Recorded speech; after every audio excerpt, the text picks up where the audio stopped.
Shalom, salam sejahtera bagi kita semua. Assalamualaikum warahmatullahi wabarakatuh. Om Swastiastu, Namo Buddhaya, salam kebajikan.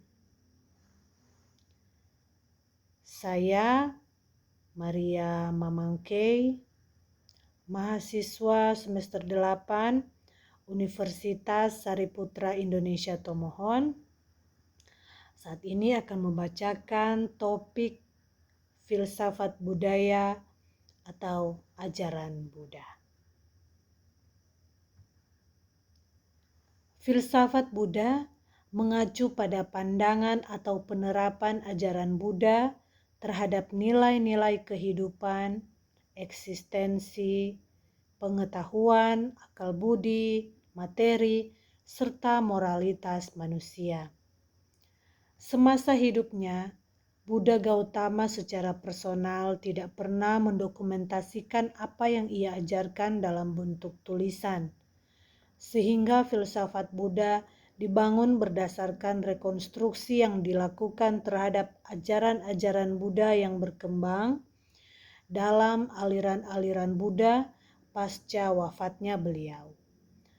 Pokok kajian filsafat Buddha pada awalnya ditekankan pada dukkha yang menjadi awal permasalahan dan eksistensi kehidupan di dunia ini. Pokok kajian tersebut dirangkum dalam 4 kebenaran mulia, termasuk di dalamnya jalan pembebasan dari dukkha tersebut untuk mencapai nibbana. Ajaran Buddha dalam perkembangannya memiliki cakupan yang sangat luas. Dalam tujuannya, ajaran Buddha pada masa-masa awal dapat direduksi menjadi beberapa pondasi dasar, yakni yang pertama 4 kebenaran mulia, yang kedua jalan mulia berunsur 8, ketiga kama, dan keempat kelahiran berulang atau punarbhawa.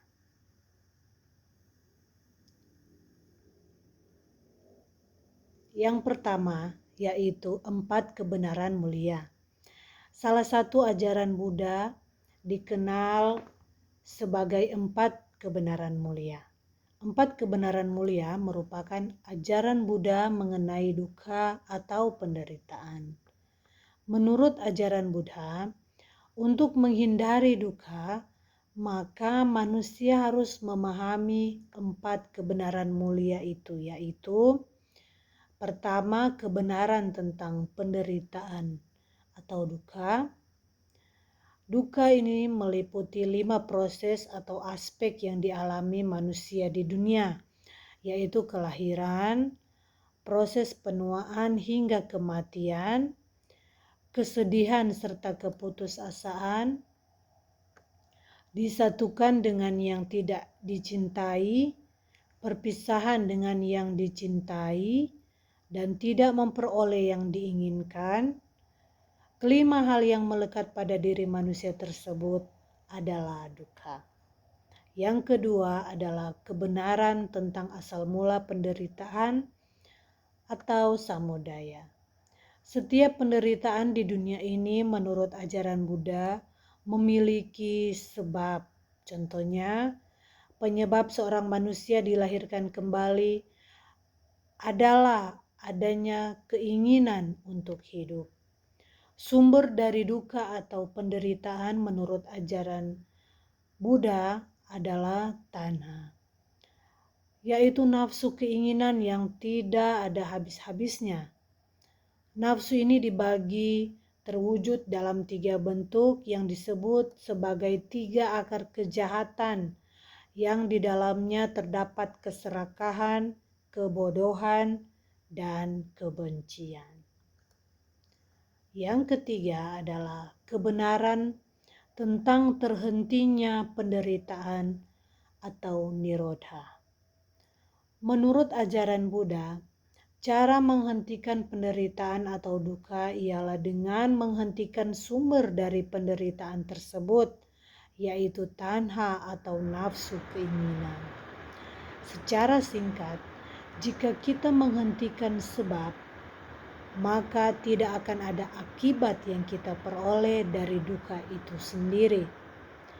Setelah terbebas dari duka, maka kita akan menuju nirvana, ketiadaan yang abadi. Yang keempat, kebenaran tentang jalan menuju terhentinya penderitaan atau magga. Jalan ini dinamakan jalan tengah atau jalan mulia berunsur 8.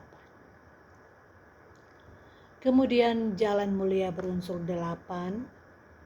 Jalan mulia berunsur 8 merupakan jalan penghentian duka yang juga termasuk dalam kebenaran keempat dari 4 kebenaran mulia.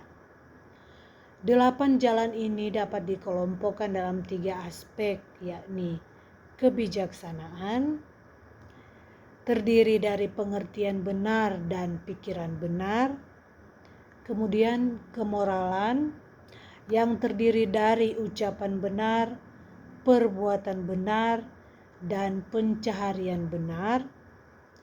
Kemudian konsentrasi terdiri dari daya upaya benar, perhatian benar, dan konsentrasi benar. Kemudian yang ketiga adalah kama. Kama atau karma dalam bahasa Sanskerta secara harfiah berarti perbuatan atau suatu aksi.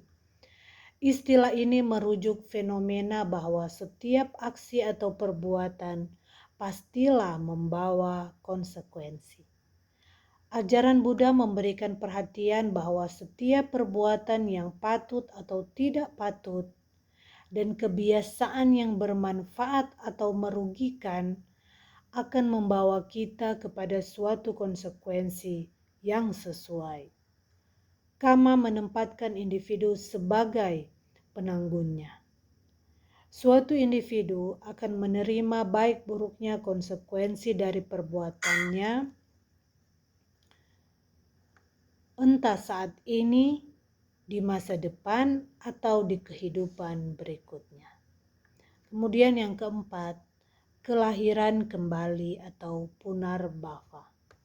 Kelahiran kembali merupakan suatu proses menjadi ada atau eksis atau lahir kembali dari suatu makhluk hidup di kehidupan mendatang atau setelah ia meninggal atau mati. Proses ini berkaitan dari kama atau perbuatannya suatu individu pada kehidupan lampau. Terjadinya kelahiran kembali pada suatu makhluk mengindikasikan bahwa makhluk tersebut masih memiliki keterikatan duniawi. Ajaran Buddha mengajarkan untuk menghindari kelahiran kembali melalui jalan mulia berunsur 8. Demikianlah pembacaan materi saya. Akhirnya, Namo Buddhaya dan Sabe Sata, Bhavantu Sukhi Tata. Semoga semua makhluk hidup berbahagia.